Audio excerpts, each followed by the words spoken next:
Vous qui me suivez partout dans le monde, que Dieu vous bénisse, que la paix du Seigneur soit avec vous. C'est l'apôtre Aimé Ngyoum de l'ensemble des saints pour la rencontre ACER. Nous nous présentons devant vous, bien-aimés, c'est pour qu'on puisse parler des choses du royaume de Dieu. Nous venons de faire 3 mois sur la chair en train de donner aux enfants de Dieu la nourriture pour ce temps de la fin. Nous avions parlé sur la nouvelle naissance. C'est par là que des prédicateurs doivent commencer pour expliquer les choses de Dieu aux enfants de Dieu. La nouvelle naissance, c'est quoi? Pour comprendre cela, nous devons voir l'entretien de notre Seigneur Jésus avec Nicodème. Nicodème, c'était un juif. Cet homme-là, qui était un docteur de la loi, il est venu vers Jésus. Alors, dans leur entretien dans le livre de Jean, chapitre 3, Jésus commença à enseigner à Nicodème sur le royaume de Dieu. Alors, dans cet entretien-là, Jésus a dit ceci à Nicodème. Il dit, au verset 3, Jésus lui répondit, en vérité, je te le dis, si un homme n'est né de nouveau, il ne peut voir le royaume de Dieu. Il s'agit ici du royaume de Dieu. Pour entrer dans le royaume de Dieu, il faut naître de nouveau. Alors Nicodème voulait savoir comment lui qui était vieux pouvait-il encore naître de nouveau? Devrait-il encore rentrer dans le sein de sa mère? Le Seigneur lui dira, non, non Nicodème, ce n'est pas question de rentrer dans le sein de la mère, mais c'est question de naître d'eau et d'esprit, des choses. Pour entrer dans le royaume de Dieu, il faut naître d'eau et d'esprit. Alors, pendant les 3 mois, nous avions expliqué aux enfants de Dieu c'est quoi naître d'eau et c'est quoi naître d'esprit. Le premier point ou la première étape, c'est d'abord il faut naître d'eau. Naître d'eau, pour comprendre l'eau, ici il faut lire l'entretien du Seigneur Jésus avec la femme samaritaine. Jésus rencontra la femme samaritaine au puits. Jésus lui demanda de l'eau. Alors cette femme ne voulait pas donner de l'eau à Jésus. Jésus lui a dit, si tu savais qui est celui qui est devant toi, si tu savais qui était celui qui te demandait de l'eau, c'est toi qui l'aurais demandé de l'eau. Alors l'eau que je te donnerai serait de l'eau vive. L'eau vive dont parlait Jésus, c'est la parole de Dieu. Il s'agit de l'eau vive, c'est-à-dire l'eau qui donne la vie. Or, dans les choses de Dieu, une seule chose donne la vie, c'est la parole. Alors, c'est-à-dire, naître d'eau veut dire naître de la parole de Dieu. Comment peut-on naître de la parole de Dieu? Naître là veut dire maintenant croire. Donc, naître d'eau, que Jésus disait à Nicodème, le vrai sens maintenant veut dire il faut croire à la parole de Dieu. Tout celui qui croit à la parole de Dieu, c'est celui-là qui est né d'eau. Alors là, c'est la première étape. Si on est d'eau ou si on croit à la parole de Dieu, alors la deuxième étape va venir. C'est Dieu qui l'accorde. C'est le baptême, c'est naître d'esprit. Dieu va accorder maintenant à cette personne le baptême de l'esprit. Donc, naître d'esprit veut dire en réalité être baptisé du Saint-Esprit ou être scellé du Saint-Esprit. Voilà. Donc, naître de nouveau, que Jésus avait dit à Nicodème, dans naître de nouveau, il y a 2 choses. il y a naître d'eau et naître d'esprit. Naître d'eau, c'est croire à la parole de Dieu. Et naître d'esprit, c'est être baptisé du Saint-Esprit. Ce sont ces deux étapes qui permettent maintenant à l'homme de naître de nouveau. Et naître de nouveau permet maintenant à l'homme d'hériter le royaume de Dieu. Voilà ce que nous avons expliqué pendant 3 mois. Alors nous avions dit ceci. Dans naître d'eau, c'est-à-dire qui signifie croire à la parole de Dieu, ce n'est pas n'importe quelle parole prêchée qui peut amener quelqu'un à naître de nouveau. Non, ce n'est pas toute la parole.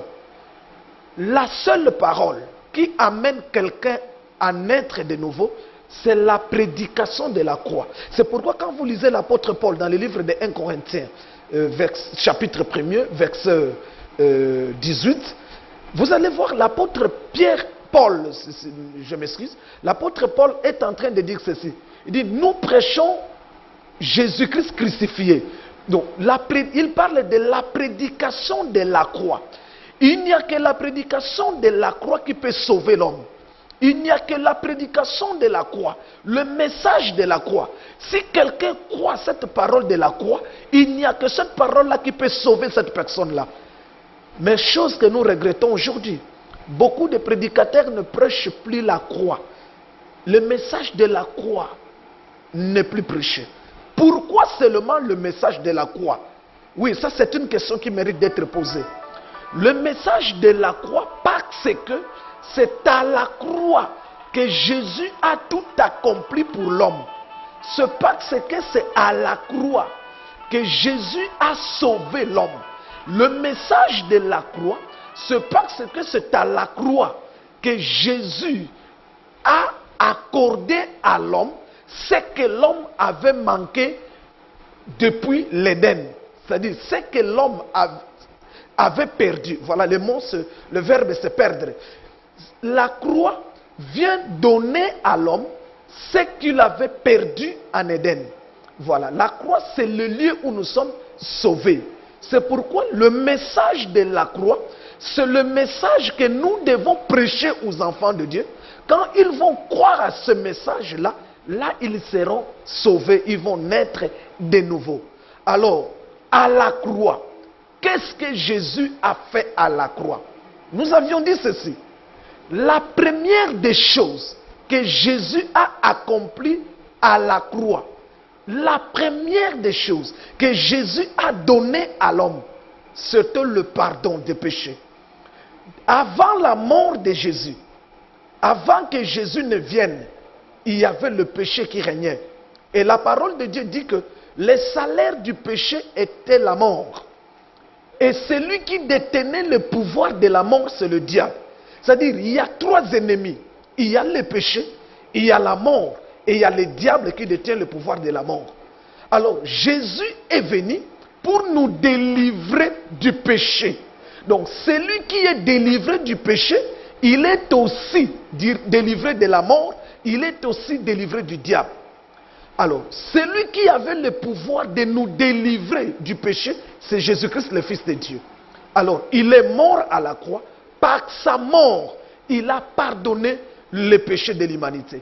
Cette phrase-là, quand Jésus avait dit ce jour-là, « Père, pardonne-leur, parce qu'ils ne savent pas ce qu'ils font », Jésus l'a dit, non seulement aux gens qui étaient devant lui, qui le persécutaient, mais il avait accordé officiellement son pardon à toute l'humanité. Ce que l'homme doit faire aujourd'hui, c'est de croire à ce Jésus-là. Dès que tu crois en Jésus, quel que soit le péché que tu as fait, mon frère, tu es en train de me suivre. Tu as fait des bêtises. Tu as commis des péchés. Peut-être tu as volé. Tu as tué quelqu'un. Tu as pris la femme d'autrui. Tu fais des histoires incroyables. Tu fais de l'impureté comme au temps de Sodome et Gomorrhe. Mais une chose est vraie. Si tu crois, c'est Jésus de la croix, il va pardonner tes péchés. Le pardon des péchés, c'est la première des bénédictions que nous avons obtenues par la mort de Jésus à la croix. La deuxième des bénédictions que nous avons obtenues, c'est l'effacement des péchés. Non seulement que Jésus a pardonné les péchés, il a effacé les traces du péché. Parce que le sang de Jésus qui avait été versé a le pouvoir d'effacer le péché. Le péché a la couleur rouge, comme nous dit Ésaïe. Le péché n'a pas la couleur noire, comme prêchaient d'autres. Non, Ésaïe nous dit, si vos péchés sont rouges comme la cramoisie, c'est ça la couleur du péché. Alors, le péché étant rouge, Jésus par son sang rouge, il vient, il efface le trace de tous les péchés. C'est la deuxième chose que Jésus a fait pour nous les hommes à la croix. Alors, la troisième chose que Jésus a fait, il a ouvert pour nous le chemin du ciel. Depuis le jardin d'Éden, lorsque notre père Adam avait péché, toute la race humaine était tombée dans le péché. Et depuis ce jour-là, en Éden, le chemin du ciel était fermé à l'homme. Pendant tout le temps, quand les hommes se sont multipliés sur la terre, Noé est venu. Notre père dans la foi, Abraham est venu. Le patriarche Isaac, Jacob, Moïse sont venus. David, tous ces gens-là, pendant tout leur temps, les Salomon, le ciel était fermé. Le ciel n'a été ouvert que les jours où Jésus est mort à la croix. Le signe de l'ouverture du ciel, c'est quoi? C'est pourquoi quand ce jour-là Jésus est mort, vous remarquerez que le voile du temple a été déchiré. Ce voile-là, la présence du voile dans le temple, c'était la fermeture du ciel. C'est-à-dire, le temple, c'était le ciel sur la terre. Parce que le temple vient du tabernacle. Le tabernacle, c'est le ciel sur la terre. Le ciel a trois parties. Nous sommes là dans 2 Corinthiens 12. Si vous lisez, vous allez voir que le ciel a trois parties.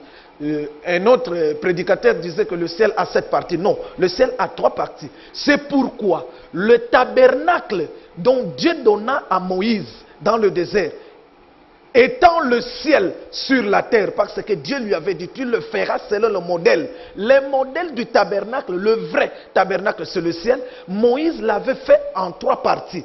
Et maintenant, le temple qui est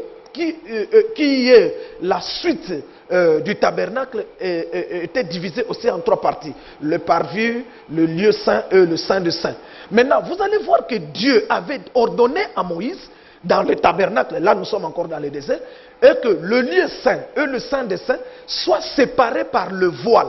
Donc la présence du voile dans le lieu saint, séparant le lieu saint ou le saint des saints, la présence du voile voulait signifier tout simplement que le ciel est fermé. Le ciel fermé, ça veut dire quoi? Que Dieu ne peut plus écouter la prière de l'homme. Donc depuis le péché d'Adam, Dieu ne pouvait plus écouter la prière de l'homme. C'est pourquoi physiquement, Dieu a démontré que le ciel est fermé par la présence du voile. D'ailleurs, ce jour-là, rentrons encore ce que Dieu avait fait ce jour-là en Éden. Regardez, lorsque Dieu chassa Adam, qu'est-ce que Dieu avait fait? Il a fermé aussi le ciel ce jour-là. Il a placé 2 anges pour protéger le chemin qui menait vers la route, le chemin qui venait vers l'arbre de vie. Il y a beaucoup de choses à dire là-dessus. Mais je ne peux pas continuer à dire, sinon on va s'éloigner de notre thème de la nouvelle naissance. Voilà, comprends tout simplement que quand Adam avait péché, Dieu avait fermé le jardin d'Éden par 2 anges. Comment je connais que c'est... Tu me poseras la question. 2 anges. Quand tu lis, il est écrit le chérubin. Mais je te dis qu'ils étaient 2. Comment 2? Tu verras plus tard, quand Moïse était venu dans le désert maintenant, tu verras que Dieu avait demandé à Moïse de mettre 2 chérubins sur l'arche, sur le propitiatoire. Maintenant, donc les 2 chérubins veillaient sur la vie qui était sur le propitiatoire. La vie, le trou où on mettait le sang. Or, l'arbre qui était en Éden, c'était l'arbre de vie. Donc là où il y a la vie, Dieu ne peut mettre que des anges. Là, nous sommes dans le jardin d'Éden et tu viens dans le tabernacle. C'est pourquoi dans l'accomplissement, tu verras au jour de la résurrection de Jésus, quand Jésus est ressuscité,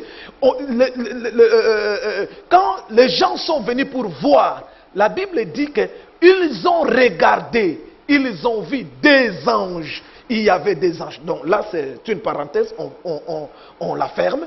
Mais je voulais te dire ceci, que la présence du voile dans le temple, cela voulait dire que le ciel est fermé.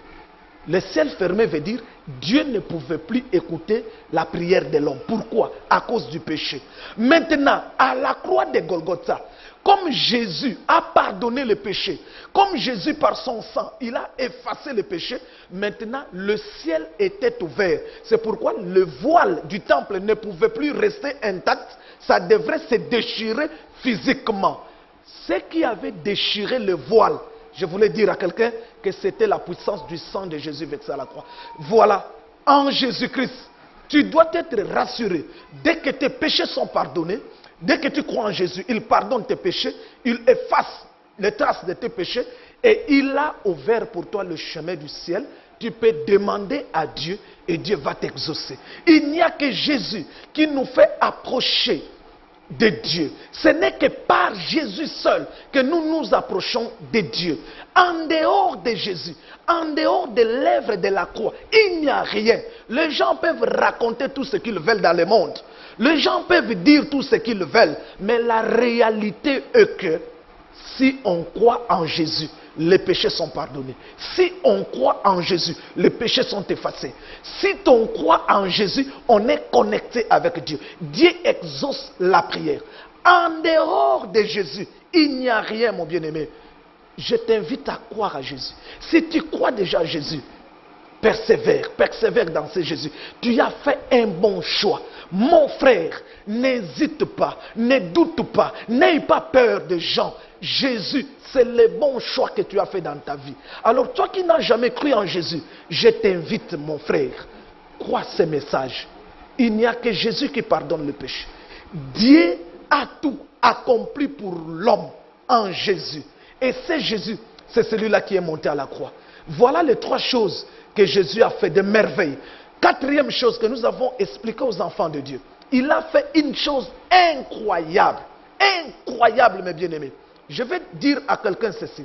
Si vous lisez le livre d'Ésaïe 51, au verset 2, la Bible dit que Dieu n'a appelé qu'une seule personne. Dans ce monde, sachez-le que Dieu n'a appelé qu'une seule personne. C'est Abraham. Dieu a appelé Abraham. Il lui a donné la promesse du salut. C'est Abraham qui a marché avec cette promesse. Cette promesse que Dieu a donnée à Abraham était appelée la postérité. Abraham l'a transmis à Isaac. Isaac l'a transmis à Jacob. Et Jacob l'a transmis à son quatrième fils, qui est Judas. Le quatrième aussi, c'est très important. Ces chiffres-là sont très très importants. Ce n'est pas du hasard. Alors, la postérité était donnée maintenant. Donc j'ai dit, Dieu l'a donné à Abraham. Abraham l'a donné à Isaac. Isaac l'a donné à Jacob. Jacob l'a donné à Judas, qui est le quatrième. Maintenant, c'est de la tribu de Judas que ce Jésus est né. Alors, bien-aimé, non seulement que Dieu a appelé Abraham, quand Dieu a appelé Abraham, il a fait quelque chose de merveilleux. Dieu a béni Abraham et Dieu a traité alliance avec Abraham. Le merveille que Dieu a fait. Bien-aimé, regardez. Dieu, je dis, le salut, Dieu l'a promis à Abraham. Il y a la promesse du salut qui s'appelle la postérité. Il a dit en ces termes, toutes les familles de la terre seront bénies dans ta postérité. Maintenant, c'est la première des choses que Dieu a donnée à Abraham. La deuxième des choses, Dieu a donné à Abraham, a traité avec Abraham une alliance. Dans cette alliance-là, écoutez ce que Dieu dit. Il dit, je serai ton Dieu et le Dieu de tes fils. Suivez le terme de l'alliance que Dieu traita avec Abraham. Dieu dit, donc dans ce temps-là, c'est le Créateur. Le Créateur dit à Abraham, je serai ton Dieu et le Dieu de tes fils. Maintenant, le fils d'Abraham, c'est d'abord Israël dans la chair. D'Abraham naquit Isaac. d'Isaac naquit Jacob, et de Jacob naquirent tous les 12. Maintenant, les 12 fils de Jacob, ils forment un seul peuple, qui est le peuple d'Israël actuel. Dans la chair, ce sont les fils d'Abraham, Israël. Ce sont les fils de Jacob, Israël, qui sont fils d'Abraham. Mais nous autres, les gens des nations, les Américains, les Anglais, les Français, les Congolais, les Sud-Africains, les Nigérians, tous les Indiens, les Chinois, toutes les nations de la terre, nous étions loin de Dieu. Nous étions loin de cette alliance de Dieu avec Abraham. Nous n'étions pas concernés dans cette promesse d'Abraham. Mais maintenant, c'est par la mort de Jésus à la croix que Jésus a ouvert cette porte pour nous. C'est par la mort de Jésus à la croix que Jésus nous a pris, nous, les gens des nations, il nous a introduits dans la bénédiction d'Abraham. Maintenant, c'est pourquoi la Bible peut dire, dans le livre de Galates, que tous ceux qui croient en Jésus, tous ceux qui ont la foi en Christ, sont fils d'Abraham. Nous qui croyons à ce Jésus de la croix, nous sommes devenus par notre foi le fils d'Abraham. Comme nous sommes devenus le fils d'Abraham, directement nous bénéficions de deux choses. Nous bénéficions de la promesse d'Abraham et nous bénéficions de l'alliance d'Abraham. Donc le Dieu d'Abraham et le Dieu de ses fils, le Dieu d'Israël, est devenu aujourd'hui pour nous les nations notre Dieu par Jésus-Christ à la croix. Bien-aimés dans le Seigneur, ces choses sont claires dans la parole de Dieu. En dehors de Jésus, Dieu ne sauve personne. En dehors de cette œuvre de la croix, Dieu ne sauve personne. Vous avez intérêt. Vous ne perdez rien, bien-aimés. Au contraire, vous gagnez en croyant en l'œuvre de la croix. C'est par l'œuvre de la croix que nous entrons dans l'héritage d'Abraham. Cette promesse donnée à Abraham seul devient notre promesse. Si tu crois en Jésus, le Jésus, je parle du Jésus de la croix, le Jésus qui est mort à la croix entre deux brigands, c'est Jésus-là, c'est de celui-là que je parle, qui a souffert pour l'homme. C'est Jésus qui a versé de son sang. C'est de ce Jésus-là que je parle. Jésus-Christ de Nazareth. Si tu crois en lui, Dieu t'introduit dans la bénédiction d'Abraham. Donc, par la mort de Jésus, nous sommes entrés dans la bénédiction d'Abraham, qui est la promesse du salut. Nous bénéficions du salut, et qui est le Dieu d'Abraham, qui est le Créateur, devient aussi notre Dieu. Voilà des choses que nous avons expliquées pendant 3 mois au peuple de Dieu, et que toi tu as la grâce de suivre ça pendant quelques minutes. Il y a aussi une chose encore que Jésus a fait à la croix, quelque chose de merveilleux. Qu'est-ce que Jésus a fait? Il a fait de nous à la croix une offrande. Jésus lui-même c'est une offrande, parce que Dieu pendant tout ce temps, on lui a offert des animaux par les enfants d'Israël, selon la loi de Moïse. Mais ces animaux-là, quoique Dieu les agréait, mais ça ne pouvait pas satisfaire entièrement le désir de Dieu. Alors, il fallait une seule offrande qui va accomplir les désirs de Dieu une fois pour toutes et pour l'éternité. Et sur la terre, cette offrande-là n'a pas été trouvée. Mais cette offrande, c'était en Dieu. Et en Dieu, c'était Jésus. Jésus qui est sorti de Dieu, il était une offrande. En mourant à la croix, Jésus était l'offrande agréable pour Dieu. Quand Dieu a agréé l'offrande de Jésus à la croix, tout celui qui croit en Jésus devient une offrande. C'est ce que nous devons comprendre. Dieu n'a agréé que Jésus. Là, nous sommes dans le livre des Hébreux, dans le chapitre 10 et verset 10. Si vous lisez, vous allez voir. Dieu a agréé Jésus-Christ, le corps de Jésus à la croix. Cette offrande-là, Dieu l'a agréé. tout celui qui croit en Jésus devient une offrande. Tu es aussi agréé par Dieu. Voilà ce que Dieu a fait. Et autre chose encore de très merveilleux, Jésus étant le souverain sacrificateur, il a fait de nous par sa mort à la croix des sacrificateurs. Regardez, Jésus-Christ souverain sacrificateur, il entre selon la loi de Moïse.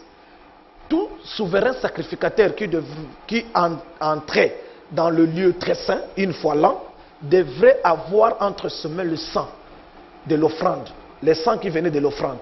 Là tu entres, tu dépasses le voile et tu vas l'offrir sur le propitiatoire. Ce n'est pas le temps d'entrer dans le détail de toutes ces choses, mais je l'ai dit pour que tu puisses comprendre un peu le merveille, ce que Jésus a accompli pour nous. Regardez, depuis la sortie des enfants d'Israël en Égypte, jusqu'à la mort de Jésus à la croix, imaginez un peu combien des animaux Israël avait offert à Dieu. Imaginez les nombres, c'est incroyable. Dieu voulait mettre fin à ce système-là. Il fallait maintenant une offrande unique. Un seul souverain sacrificateur. Regardez combien de souverains sacrificateurs Israël avait changé. Le premier c'était Aaron. Après Aaron, le fils d'Aaron. Et ça a continué. Des années. Jésus, quand il est venu, il a trouvé Caïphe, le souverain sacrificateur. C'est pourquoi, regardez, Caïphe aussi. C'est Caïphe qui avait mis fin au sacerdoce d'Aaron, à la loi d'Aaron. Qu'est-ce que Caïphe avait fait? Ce jour-là, Caïphe avait déchiré le vêtement sacerdotal. Voilà, bien-aimés, ce n'est pas le temps d'entrer dans la profondeur de ces choses. Jésus qui est le souverain sacrificateur, il devrait, selon la loi de Moïse, tout souverain sacrificateur devrait avoir une offrande pour entrer dans la présence de Dieu, dans le Saint des Saints. Jésus-Christ, le souverain sacrificateur, a pris pour offrande le corps de Jésus, l'offrande. Donc, Jésus-Christ, souverain sacrificateur, a pris l'offrande de Jésus, offrande, pour entrer avec cela dans le Saint des Saints. Mais maintenant, Jésus, en entrant comme souverain sacrificateur, comme il a ouvert le chemin du ciel, il nous a pris, nous, toi qui n'es pas un Israélite, toi qui n'es pas fils de Jacob, mais nous qui sommes des nations, Jésus a fait de nous aussi des sacrificateurs. Donc aujourd'hui, tout celui qui croit à ce Jésus de la croix devient sacrificateur. Comme tu es sacrificateur, le rôle du sacrificateur, c'est d'offrir à Dieu des sacrifices. Mais quel sacrifice que toi tu dois offrir à Dieu comme sacrificateur? Le sacrifice. Jésus, le souverain sacrificateur, a offert son corps. De la même manière, nous aujourd'hui, qui sommes des sacrificateurs, nous devons offrir à Dieu notre corps. Premièrement, le premier sacrifice, la première offrande, c'est notre corps. Ainsi, il est écrit dans le texte de Romains 12, je crois le verset 1, si vous lisez ou 2, il dit, offrez vos corps à Dieu. Mon frère, ma soeur, si tu crois en Jésus, tu deviens sacrificateur et ton corps devient une offrande. Tu dois bien entretenir spirituellement ton corps pour être toujours agréable à Dieu. Et cela doit se faire par ta façon de marcher. Et si quelqu'un est né de nouveau, il y a beaucoup de choses à dire. Mais aujourd'hui, nous avons parlé que de ces, je crois, 4 ou 5 points. Si on croit en Jésus, si on est né de nouveau, sache-le que tu dois toujours marcher dans la sanctification pour être toujours agréable à Dieu. Étant chrétien, né de nouveau, il y a des choses que l'on peut faire, il y a des choses que l'on ne peut pas faire. Bien-aimé, toi qui as suivi ce message, crois en Jésus. Crois c'est Jésus de la croix. Tu vivras ce que je viens de dire. Ce n'est ni une fable, c'est la vérité, bien-aimé. Voilà. Que Dieu te bénisse.